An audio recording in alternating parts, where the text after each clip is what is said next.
Shalom Bapak Ibu Saudara-saudari yang diberkati Tuhan. Salam jumpa kembali dalam kenaikan Tuhan Yesus ke surga. Sebelum kita mulai, mari kita berdoa. Bapa kami di surga, Bapa yang Maha Kuasa dan Maha Kasih, kami bersyukur hari ini bisa merayakan hari kenaikan Tuhan Yesus ke surga. Di tengah kesibukan zaman yang semakin hiruk pikuk, di tengah tantangan yang semakin berat, di tengah berita-berita yang mencemaskan, kami memerlukan firman-Mu.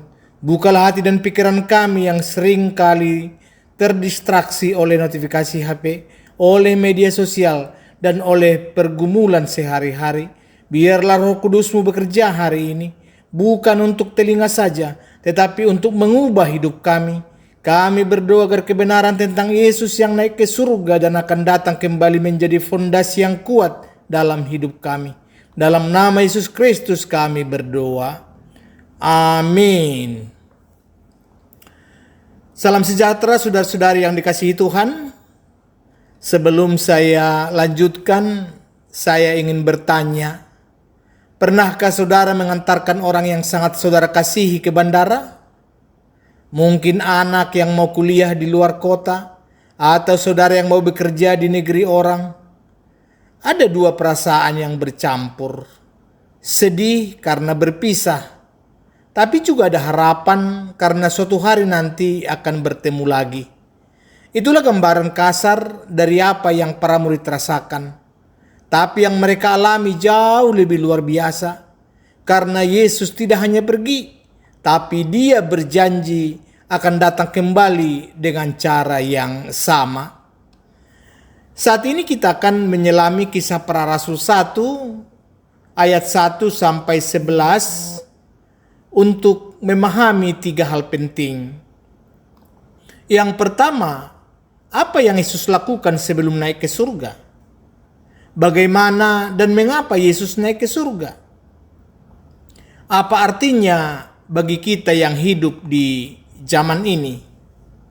Bapak Ibu Saudara-saudara, mari kita buka Alkitab kita, Kisah Para Rasul 1 ayat 11 ayat 1 sampai ayat 11. Demikian firman Tuhan.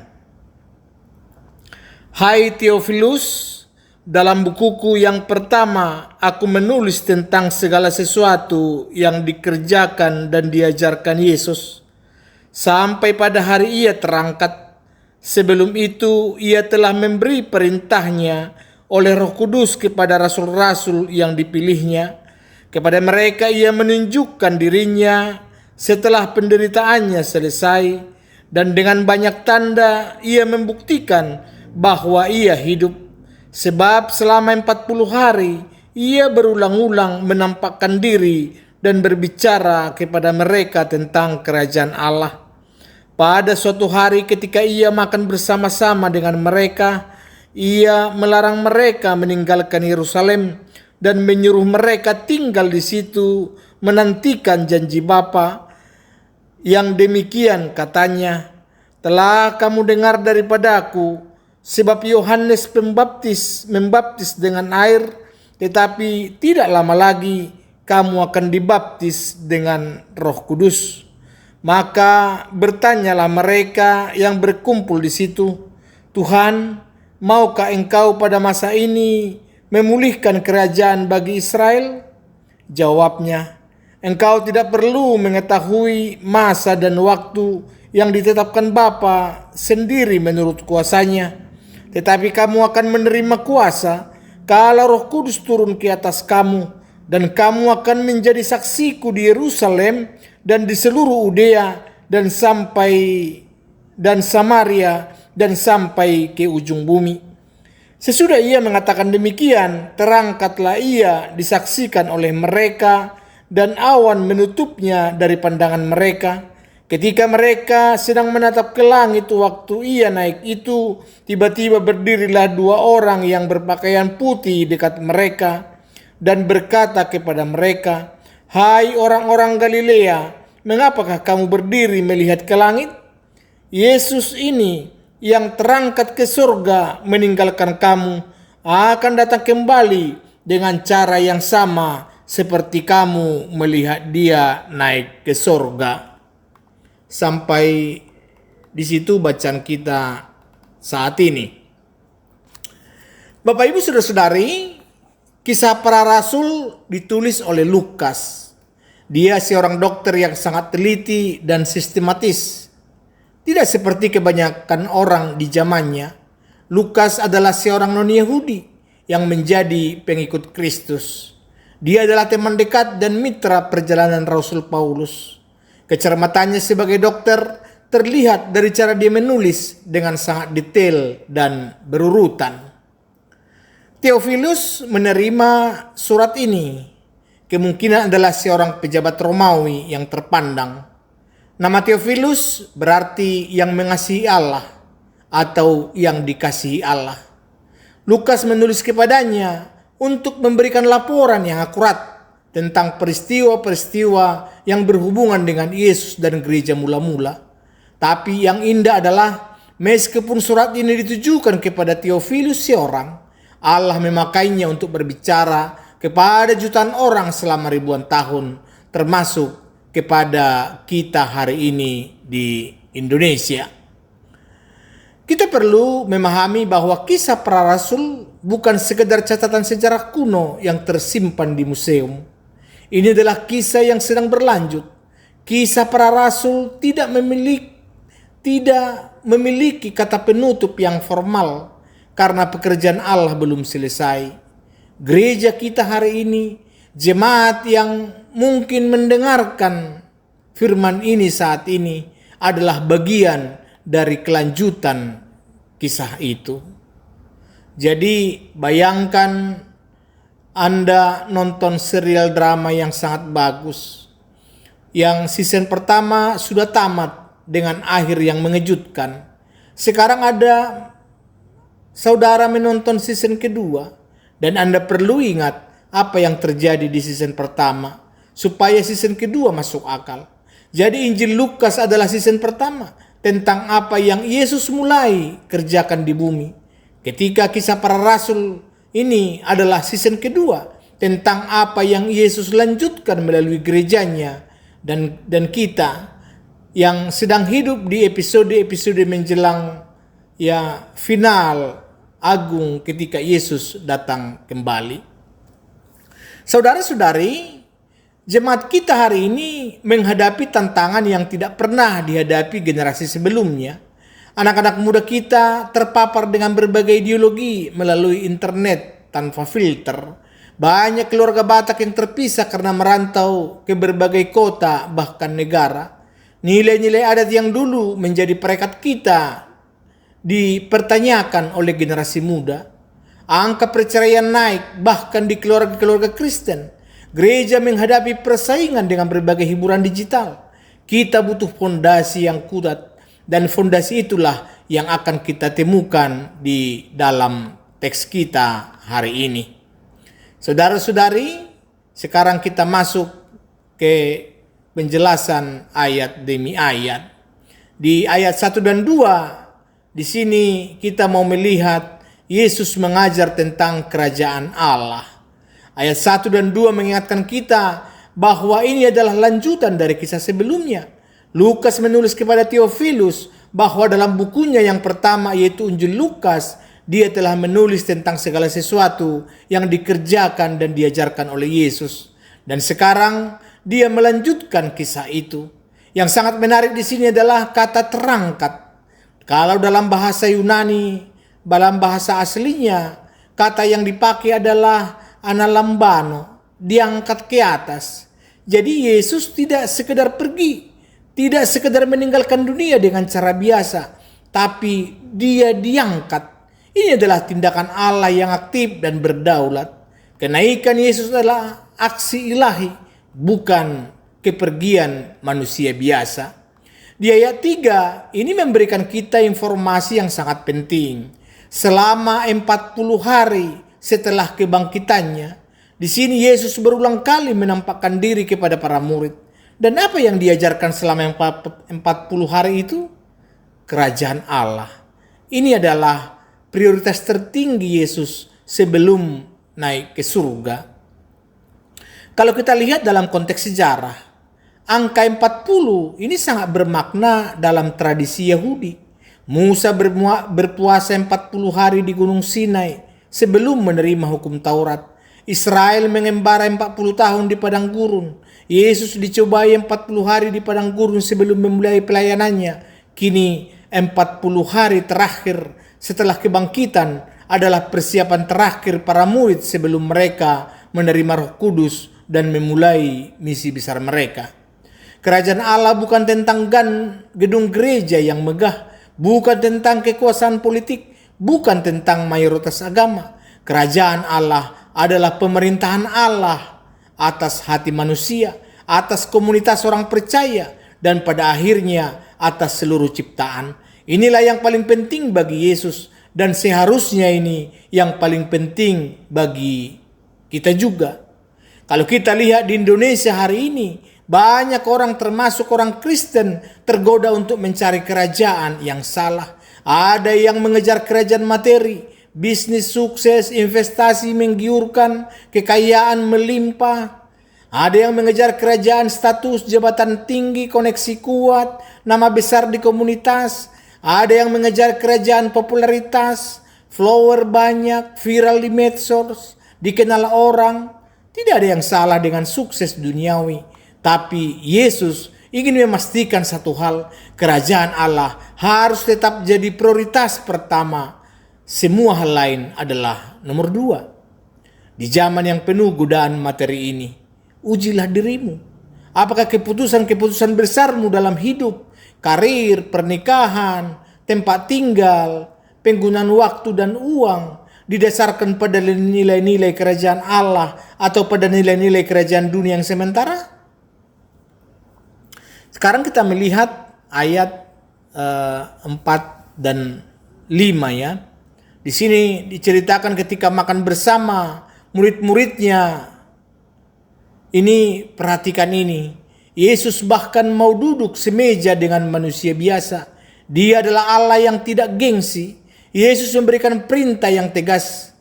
Tunggu di Yerusalem. Jangan kemana-mana dulu. Kalian akan dibaptis dengan Roh Kudus. Ini adalah perintah yang luar biasa. Para murid sudah bersama Yesus 3 tahun. Mereka sudah melihat berbagai mujizat. Mereka sudah mendengar semua pengajarannya. Mereka sudah menyaksikan kebangkitannya dengan mata kepala sendiri. Secara logika manusia, mereka sudah lebih dari cukup qualified untuk mulai bertugas. Tapi Yesus berkata, tunggu dulu. Bayangkan kita punya HP baru yang sangat canggih. Spesifikasinya sangat tinggi, layarnya jernih, kameranya terbaik. Tapi kalau baterainya 0%, HP itu tidak bisa dipakai sama sekali. Tidak peduli secanggih apapun spesifikasinya, kita perlu mengisi daya dulu. Para murid itu seperti HP canggih tapi perlu diisi daya Roh Kudus sebelum bisa berfungsi maksimal. Pengetahuan tentang Kristus tanpa kuasa Roh Kudus tidak akan menghasilkan buah yang kekal. Lalu di ayat 6 terjadilah sesuatu yang menggemaskan sekaligus menghibur. Para murid bertanya, Tuhan, maukah Engkau pada masa ini memulihkan kerajaan bagi Israel? Setelah 3 tahun bersama Yesus, setelah 40 hari pengajaran intensif tentang kerajaan Allah, mereka masih bertanya tentang kerajaan politik Israel. Ini mengingatkan kita pada kebiasaan dalam musyawarah adat Batak. Sudah dibicarakan panjang lebar, sudah ada kesimpulan yang jelas, tapi selalu ada satu orang tua yang tiba-tiba kembali ke pertanyaan awal yang sudah dijawab tadi. Semua orang sudah mau pulang, tapi dia masih mau bahas dari awal lagi. Para murid juga begitu. Sudah diberi misi besar yang jelas oleh Yesus, masih bertanya soal kerajaan politik Israel. Tapi Yesus di sini tidak marah. Dia sabar luar biasa. Jadi perhatikan respon Yesus di ayat 7 sampai 8. Yesus tidak memarahi mereka, tidak mempermalukan mereka di depan umum, tidak frustrasi. Dia dengan sabar mengarahkan fokus mereka kepada hal yang benar dan penting. Yang pertama, Yesus menutup pintu rasa ingin tahu yang salah arah. Waktu bukan urusanmu, itu sudah Bapa tetapkan. Di zaman ini, kita dikelilingi oleh berbagai prediksi akhir zaman yang beredar di media sosial dan YouTube. Berbagai figur mengklaim tanda-tanda khusus, menghitung-hitung tanggal. Yesus sudah menjawab jelas sejak dulu, waktu kedatanganku kembali adalah rahasia Bapa. Tugas kita bukan menghitung waktu, tapi mengisi waktu yang ada dengan setia bersaksi. Yang kedua, Yesus memberikan peta misi yang luar biasa. Dimulai dari Yerusalem, lalu ke Yudea, lalu ke Samaria, lalu sampai ke ujung bumi. Ini adalah lingkaran-lingkaran yang terus meluas, dari lokal ke regional, dari regional ke nasional, dari nasional ke global. Dan perhatikan, Samaria disebutkan secara khusus. Kalau kita lihat dalam konteks budaya, orang Yahudi dan orang Samaria adalah musuh bebuyutan berabad-abad lamanya. Ada kebencian yang mengakar dalam di antara mereka. Tapi Yesus dengan sengaja memasukkan Samaria dalam peta misi.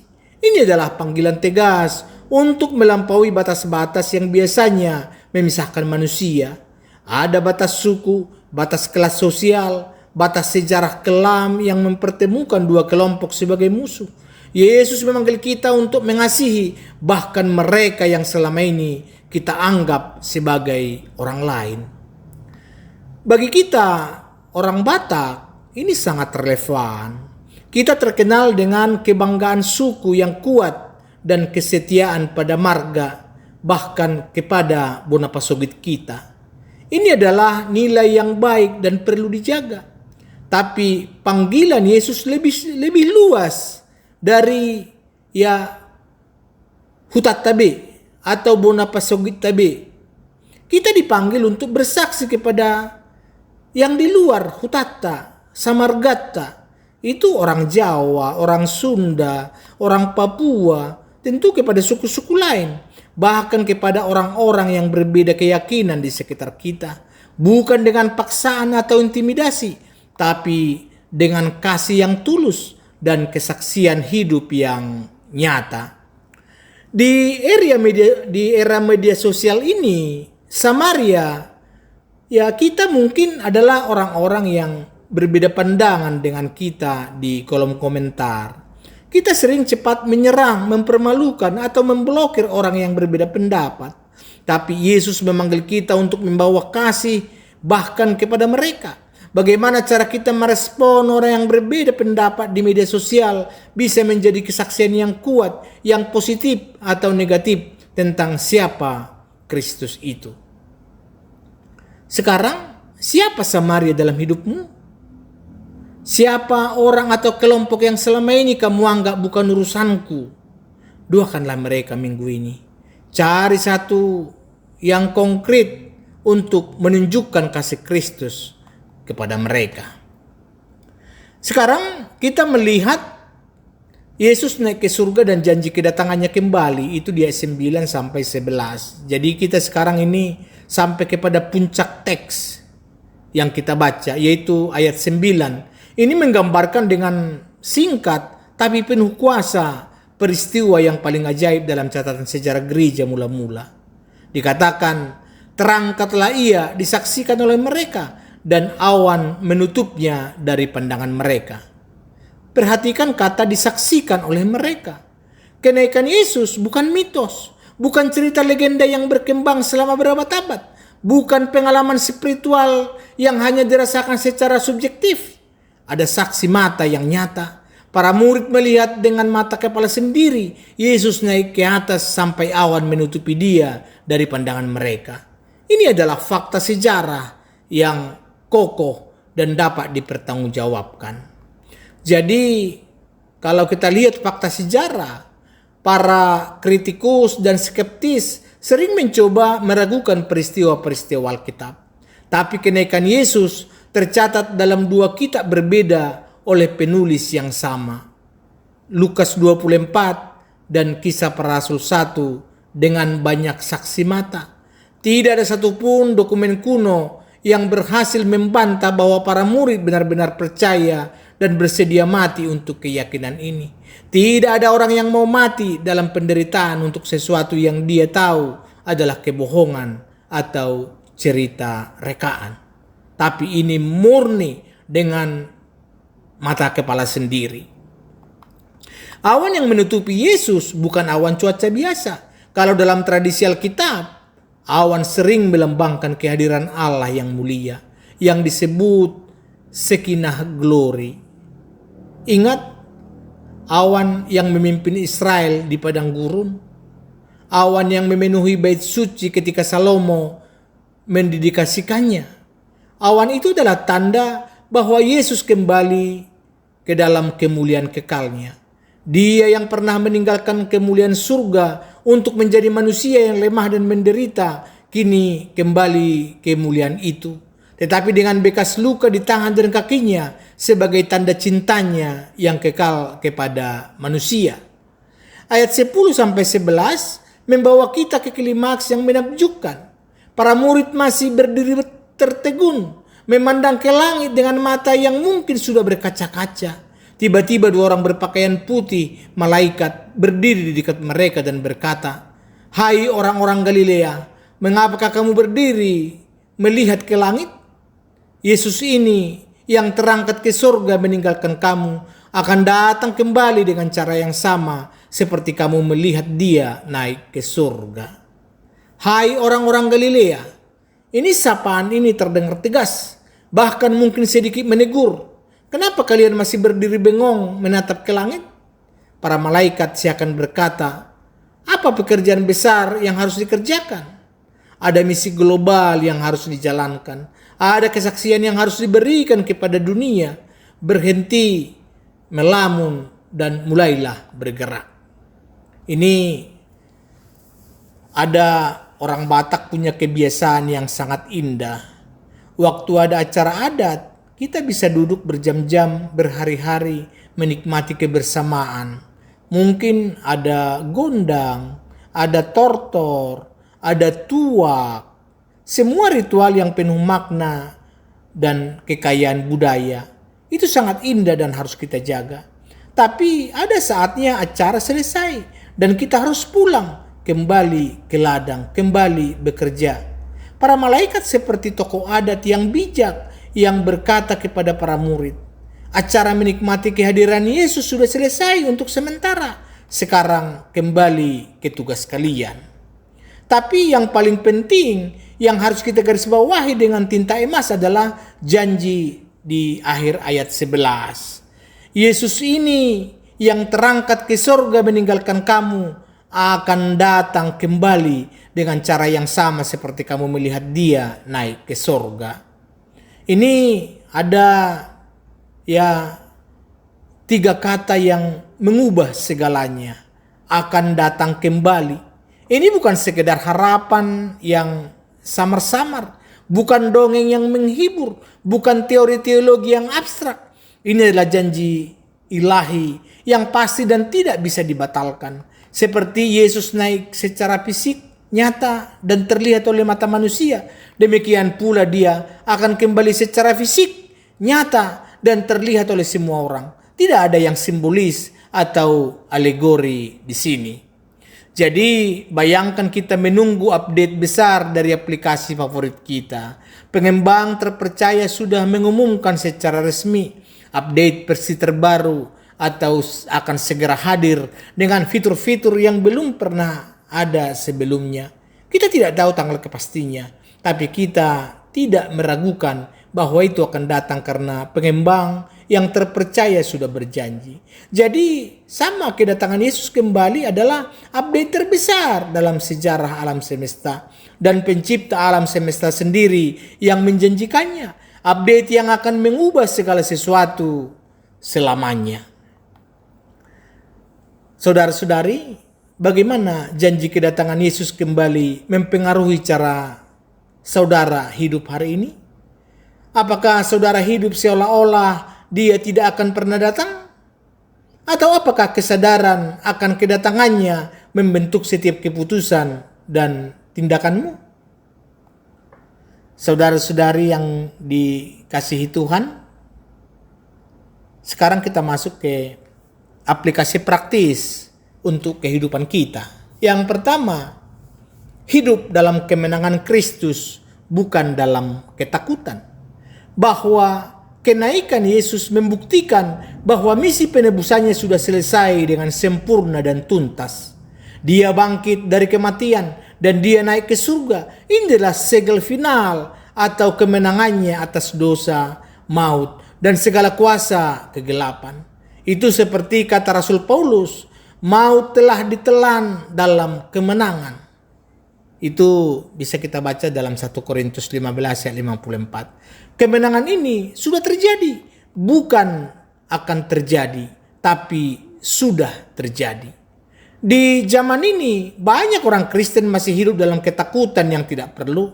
Takut akan masa depan, takut akan penyakit, takut akan kondisi ekonomi yang tidak menentu, takut akan krisis dunia. Bahwa ketakutan itu manusiawi, sangat manusiawi.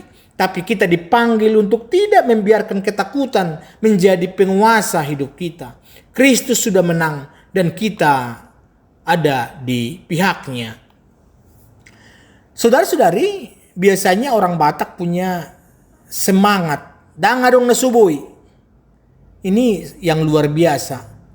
Orang Batak pantang menyerah, berani berjuang, tidak kenal takut. Nenek moyang kita merantau jauh dari tanah Batak dengan hanya semangat dan tekad. Semangat itu sangat indah dan perlu diwariskan. Tapi kalau semangat itu hanya mengandalkan kekuatan sendiri, kita akan kelelahan dan jatuh. Gabungan semangat Batak yang pantang menyerah dengan kemenangan Kristus yang sudah pasti, dan kita akan menjadi pejuang yang tidak bisa dikalahkan oleh situasi apapun. Saudara-saudari, identifikasi satu ketakutan terbesar yang sedang saudara hadapi sekarang. Bawalah itu kepada Kristus yang sudah menang atas segala sesuatu. Ingatkan dirimu setiap hari.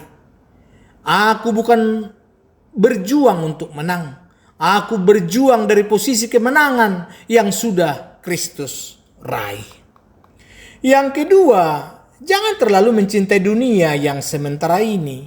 Yesus naik ke surga untuk mempersiapkan tempat bagi kita. Dia sendiri berkata dalam Yohanes 14 ayat 2 dan 3 dikatakan, di rumah Bapakku banyak tempat tinggal.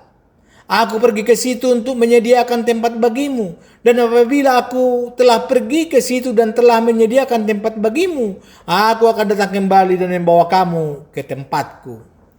Di zaman media sosial ini, kita dibombardir setiap hari dengan gambar-gambar kehidupan yang tampak sempurna. Ada rumah mewah, liburan ke Eropa, mobil terbaru, pernikahan super mewah, ada tubuh yang ideal.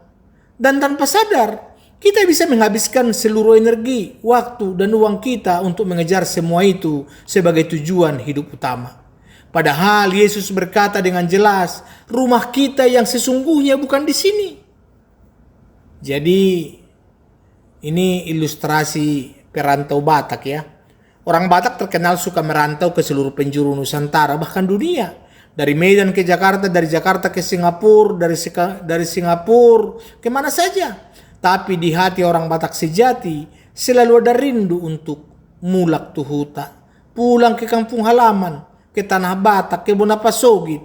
Sebagus apapun kota tempat merantau, huta tetap huta. Nah, kita semua adalah perantau di dunia ini. Kita harus rindu huta kita yang sebenarnya, huta kita yang sesungguhnya, yaitu rumah Bapa di surga. Jangan terlalu terikat dengan kota tempat merantau ini sampai lupa akan tujuan perjalanan yang sesungguhnya. Saudara-saudari, periksa daftar prioritas hidupmu hari ini. Berapa banyak energi, waktu, dan uang yang kamu investasikan untuk hal-hal yang kekal versus hal-hal yang sementara. Ini bukan berarti mengabaikan dunia, tapi soal memiliki perspektif yang benar tentang apa yang sesungguhnya berharga. Yang ketiga, andalkan Roh Kudus, bukan hanya kekuatan dan jaringan sendiri. Yesus tidak meninggalkan kita sendirian. Dia mengutus Roh Kudus, penolong, penghibur, pembimbing, penguat, pembela. Roh Kudus bukan hanya untuk saat-saat emosional di kebaktian atau ibadah kita.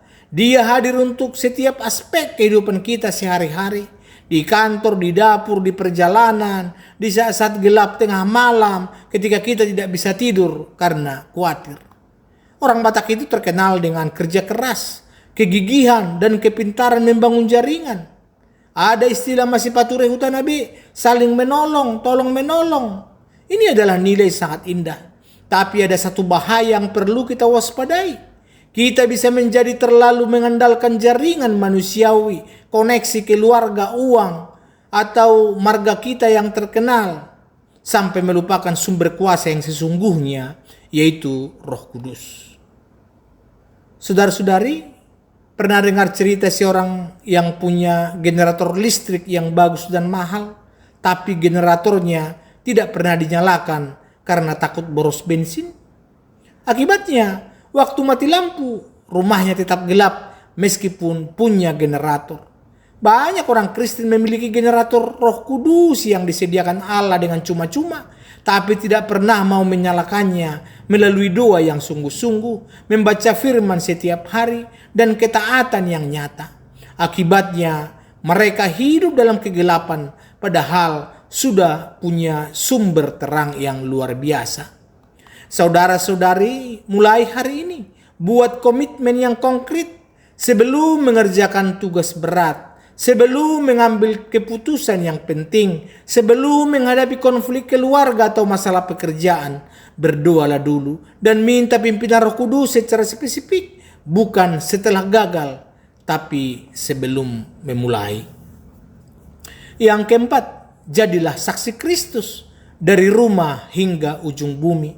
Ayat 8 tadi memberikan kita misi yang sangat jelas dan bertahap, mulai dari Yerusalem, itu tempat di mana kita berada sekarang, lalu meluas ke Yudea, daerah sekitarmu, lalu ke Samaria, orang-orang yang mungkin berbeda atau jauh darimu secara budaya, dan akhirnya sampai ke ujung bumi. Ini penting untuk dipahami. Misi ini berlaku untuk setiap orang percaya, bukan hanya untuk pendeta, bukan hanya untuk diaken, bukan hanya untuk misionaris yang tinggal di hutan. Kamu adalah saksi Kristus di tempatmu bekerja sekarang. Di kelompok arisan, mungkin di kelompok WA Group, teman kerja, teman sekampung, keluarga besar, atau WA Group kantor, warga grup pasar, dimanapun kakimu berpijak. Jadi kalau di zaman digital ini, hari ini ujung bumi bisa dicapai melalui satu postingan di media sosial. Satu video singkat di YouTube atau TikTok bisa menjangkau ribuan bahkan jutaan orang dalam waktu singkat. Apakah konten-konten yang kamu bagikan di media sosialmu mencerminkan nilai-nilai Kristus? Ini bukan berarti kita harus selalu posting ayat Alkitab atau khotbah panjang. Tapi apakah cara kita berkomentar, apa yang kita bagikan, bagaimana kita merespon konten yang provokatif, apakah semua itu mencerminkan bahwa kita adalah saksi Kristus? Dan khusus untuk konteks keluarga orang Batak yang kaya jaringan kekerabatan. Kita memiliki sistem marga yang menghubungkan kita satu sama lain di seluruh Nusantara, bahkan di seluruh dunia. Satu marga bisa tersebar dari Tarutung hingga ke Toronto. Bayangkan potensi misi yang luar biasa jika setiap orang Batak Kristen menjadi saksi Kristus yang hidup dan efektif dalam jaringan marganya masing-masing. Saudara-saudari, tuliskan satu nama orang yang belum percaya dalam lingkaran hidupmu yang paling dekat. Komitmen untuk mendoakannya setiap hari selama sebulan ke depan dan mencari satu kesempatan nyata untuk menunjukkan kasih Kristus kepadanya. Bukan dengan ceramah agama, tapi dengan tindakan kasih yang konkret. Yang kelima, hidup dalam kesiapan menyambut kedatangan Yesus kembali. Ini adalah poin yang paling mendesak dari semua yang kita bicarakan hari ini. Yesus akan datang kembali. Tidak ada yang tahu kapan, bahkan para malaikat tidak tahu. Bahkan anak tidak tahu pada waktu itu, hanya Bapa. Itu di Matius 24 ayat 36. Tapi bahwa dia akan datang adalah kepastian yang tidak bisa diganggu-gugat. Kesiapan menyambut kedatangannya bukan berarti kita hidup dalam kepanikan atau menjual semua harta dan menunggu di puncak gunung. Kesiapan yang Yesus maksudkan adalah kesiapan yang aktif dan produktif. Terus setia melakukan pekerjaan yang dia percayakan. Terus mengasihi sesama. Terus bersaksi. Terus hidup dalam kebenaran dan integritas setiap hari. Ini ada kisah klasik tentang seorang pembantu rumah tangga yang sangat setia. Tuannya pergi keluar kota tanpa mengabari kapan akan pulang. Bisa seminggu, bisa sebulan, bisa lebih. Tapi pembantu itu setiap hari membersihkan rumah dengan teliti. Memasak makanan, merawat taman. Seolah-olah tuannya akan pulang hari itu juga. Ketika akhirnya tuannya pulang setelah berbulan-bulan, dia mendapati rumahnya bersih, rapi, dan terawat dengan sempurna. Sang tuan sangat senang. Itulah gambaran hidup yang Yesus inginkan dari kita. Setia dalam pelayanan sehari-hari. Siap kapanpun dia datang. Jadi kesiapan kita di zaman digital ini mencakup beberapa dimensi. Kesiapan pikiran. Apakah pikiranmu lebih banyak diisi dengan kebenaran firman Tuhan atau dengan hoax, gosip, dan konten negatif yang mengalir tanpa henti? Lalu kesiapan hubungan. Apakah ada hubungan keluarga atau persahabatan yang rusak dan belum saudara perbaiki? Jangan tunggu sampai terlambat. Hubungi mereka hari ini. Lalu kesiapan karakter. Apakah ada kebiasaan dosa yang masih kamu pertahankan dengan sembunyi-sembunyi? Ingat, Yesus melihat bukan hanya yang luar, tapi juga yang paling dalam di hatimu. Lalu kesiapan misi. Apakah masih ada orang-orang di sekitarmu yang belum pernah mendengar Injil secara sungguh-sungguh dan yang bisa kamu jangkau? Saudara-saudari, tantangan di generasi sekarang, bahwa generasi muda hari ini termasuk anak dan cucu kita, itu menghadapi polusi informasi yang belum pernah terjadi sebelumnya dalam sejarah manusia. Di satu sisi, akses informasi yang tak terbatas membuka peluang yang luar biasa untuk misi global. Tapi di sisi lain, banjir informasi itu bisa membuat mereka kehilangan fokus pada hal-hal yang benar-benar penting secara kekal. Gereja dan orang tua dipanggil untuk membantu generasi muda memiliki filter rohani yang kuat agar bisa memilah mana yang bernilai kekal dan mana yang hanya sementara. Saudara-saudari, luangkan waktu hari ini atau minggu ini untuk merefleksikan secara jujur di area mana hidupku yang perlu dibersihkan atau diperbaiki agar aku sungguh-sungguh siap menyambut Yesus. Berdoalah dan minta Tuhan tunjukkan hal-hal spesifik yang perlu berubah. Saudara-saudari yang terkasih, hari ini kita telah berjalan bersama melalui teks yang kaya dan dalam. Dan saya ingin menutup dengan satu gambaran yang sederhana. Kita hidup di antara dua peristiwa besar dalam sejarah, yaitu kenaikan Yesus yang sudah terjadi dan kedatangan Yesus kembali yang akan terjadi.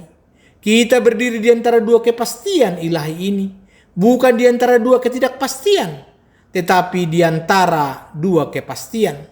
Kepastian pertama, Yesus sudah naik ke surga. Pekerjaan penebusannya sudah selesai sempurna dan tidak perlu diulang atau ditambah apapun.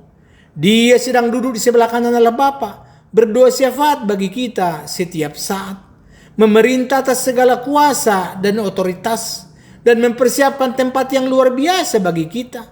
Ia adalah fondasi iman kita yang tidak bisa digoyahkan oleh krisis apapun yang terjadi di dunia ini.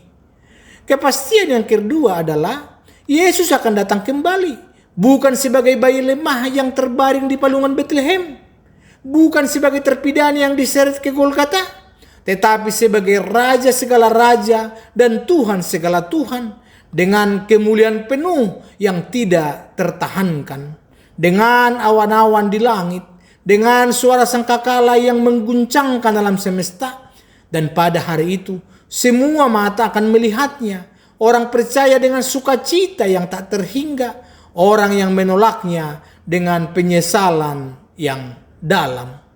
Di antara dua kepastian ini, kita dipanggil untuk tidak berdiri menatap ke langit seperti para murid di Bukit Zaitun pada hari itu. Berdiri diam, tertegun, tidak melakukan apa-apa, menunggu pasif. Kita dipanggil untuk bergerak, aktif, produktif, penuh sukacita dan penuh kuasa Roh Kudus. Ini penutup seperti semangat Batak ya. Ada semangat dalam DNA orang Batak yang saya kagumi.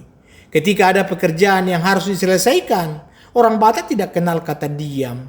Mereka bergerak, mereka bekerja, mereka berjuang sampai tuntas. Tidak ada yang berharga datang tanpa kerja keras. Nah, ada pekerjaan besar yang Yesus percayakan kepada kita. Jadilah saksiku dari Yerusalem sampai ke ujung bumi. Kerjakan itu dengan semangat pantang menyerah, dengan kuasa Roh Kudus, dengan iman yang teguh bahwa Dia yang mengutus kita adalah Dia yang sudah menang.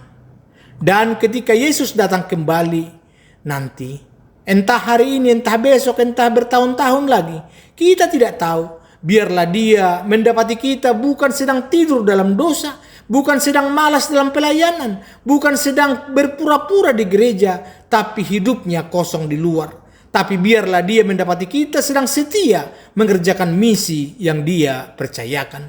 Biarlah Dia mendapati kita sedang mengasihi keluarga dengan kasih yang nyata, melayani sesama tanpa pamrih, menjangkau jiwa-jiwa yang masih hilang, menegakkan keadilan bagi orang yang lemah, merawat yang sakit dan terlantar, dan hidup dalam kebenaran yang hidup dipengaruhi oleh tekanan dunia. Biarlah Dia mendapati kita tidak hanya tahu banyak tentang Dia, tapi sungguh-sungguh hidup untuk Dia setiap hari, di setiap tempat, dalam setiap keadaan. Amin. Mari kita berdoa. Bapa di sorga, Bapa yang maha kuasa dan penuh kasih, kami bersyukur saat ini untuk kebenaran yang agung, yang tidak berubah sepanjang zaman. Engkau sudah naik ke surga dan Engkau akan datang kembali di tengah dunia yang terus berubah dengan kecepatan yang melelahkan, di tengah konflik bangsa-bangsa, di tengah krisis yang tidak ada habisnya, di tengah pergumulan keluarga kami. Kebenaran ini menjadi jangkar jiwa kami yang tidak bisa digoyahkan. Tuhan, ampuni kami yang seringkali terlalu sibuk menatap layar HP kami sampai lupa untuk menatap kepadamu. Ampuni kami yang lebih takut kehilangan pekerjaan, kehilangan reputasi atau kehilangan koneksi daripada takut menyakiti hatimu. Ampuni kami yang ke gereja sebagai rutinitas, bukan sebagai perjumpaan sungguh-sungguh dengan Allah yang hidup. Kuatkanlah kami dengan Roh Kudus-Mu, bukan hanya untuk ibadah hari ini, tapi untuk setiap hari dalam minggu yang akan datang, ketika kami duduk dalam rapat kerja dan godaan untuk berkompromi hadir. Biarlah Roh Kudus menguatkan kami. Ketika kami menghadapi konflik dalam keluarga dan emosi memuncak, biarlah Roh Kudus mengingatkan kami untuk merespon dengan kasih. Ketika kami digoda untuk membungkam kesaksian kami dan demi keamanan diri, biarlah Roh Kudus memberikan keberanian. Jadikanlah kami saksi-Mu yang berani dan setia di zaman yang menantang ini. Di kantor, di pasar, di media sosial, di dalam keluarga, di tengah komunitas. Bukan dengan cara menghakimi atau memaksa, tapi dengan cara mengasihi, melayani, dan hidup dengan integritas yang mencerminkan karakter Kristus. Berkatilah semuanya kami secara khusus. Berkatilah setiap keluarga yang ada di sini. Berkatilah anak-anak muda kami yang sedang berjuang dengan berbagai pertanyaan dan tekanan di zaman yang penuh kebingungan ini. Jadikanlah mereka jadi generasi yang tidak malu akan Injil Kristus, generasi yang berani berdiri untuk kebenaran. Dan Bapa, ketika Engkau datang kembali dengan segala kemuliaan-Mu yang penuh, yang mungkin hari ini, mungkin besok, mungkin bertahun-tahun lagi. Biarlah kami siap menyambutmu dengan sukacita besar yang tidak terhingga, bukan dengan rasa malu karena menyanyiakan waktu dan karunia yang Engkau berikan, tapi dengan sukacita seorang hamba yang setia. Dalam nama Yesus Kristus, Tuhan dan Juru Selamat kami, satu-satunya nama yang di dalamnya ada keselamatan yang kekal, kami berdoa. Amin. Horas, Tuhan Yesus memberkati kita semua. Shalom.